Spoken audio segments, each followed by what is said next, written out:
Wakil Menteri Ketenagakerjaan Immanuel Ebenezer mendatangi gudang UD Sentosa Sil di Jalan Margomulyo Industri, Surabaya, Jawa Timur. Sebelumnya pemilik gudang itu berseteru dengan Wakil Wali Kota Surabaya Armuji karena menahan ijazah sejumlah karyawannya. Urusannya apa? Ini ada warga saya ditahan ijazahnya.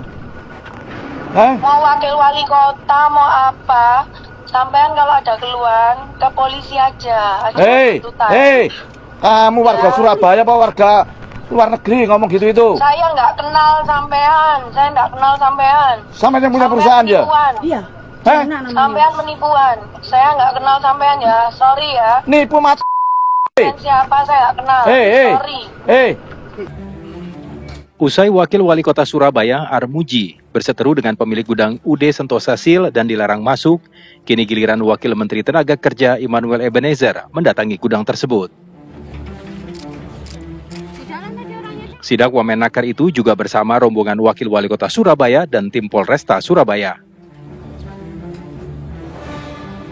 Pemilik gudang UD Sentosa Sil sempat mengunci pintu gerbang saat rombongan Wamenakar ingin masuk. Rombongan sempat tertahan di luar gudang. Rombongan Wamenakar akhirnya bertemu dengan pemilik gudang UD Sentosa Sil. Sempat terjadi dialog alot antara Wamenakar dengan Diana, pemilik gudang beserta stafnya, saat menanyakan penahanan ijazah sejumlah karyawan. Pemilik gudang dan stafnya berkelit tidak tahu soal ijazah karyawan yang dimaksud. Aneh, kok ini nggak kesini? Ini kesini gimana sih? Ijazahnya di mana sih, Mbak? Tadi kita cuma minta pulang ijazahnya, Bu. Nggak minta apa-apa, nggak minta duit. Udah kasih aja. Saya nggak nahan, Pak. Saya nggak tahu, Pak. Lo kan nggak tahu, ini orang kasih kesini. Bu Vero memang menerima itu? Enggak. Itu tuh yang Bu Vero menerima ijazah dari karyawan-karyawan ini enggak? Wah, enggak. Tidak ya, ini ada rekaman ya. Bu Vero tidak pernah sama yang itu. Saya kenal. Nanti pernah ketemu? Kenal. Menerima ijazah dari yang bersangkutan? Menerima ijazah dari Ijazahnya yang bersangkutan. ini siapa namanya? Dan SKCK. Waktu daftar. Vero kamu nanti. Enggak, berarti apa? Enggak, kalau ada utang saya bayar deh sekarang. Kalau ada terkait utang di situ saya bayar. Ngomong aja. Saya nggak ada wewenang untuk menjawab. Kok wewenang, Bu? Kamu wewenang ini bukan wewenang. Ini hak mereka yang nggak boleh ditahan di sini. Ya, saya...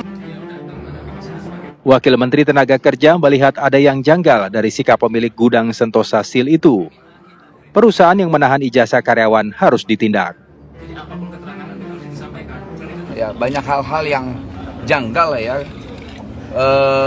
Ada hal yang ditutup-tutupi, entah apa maksudnya, padahal ini hal yang sepele, karena kewajiban negara menjaga industrial ini tetap harmonis, tapi kemudian ya saya nggak tahu, kita harus sebagai negara ini dihargain. Saya pikir Pak Wali aja yang tidak dihargain, ternyata saya juga tidak dihargain. Nah, ini pelajaran untuk industrial yang lain juga, jangan pernah menahan dan namanya ijazah pekerja, itu pelanggaran hukum.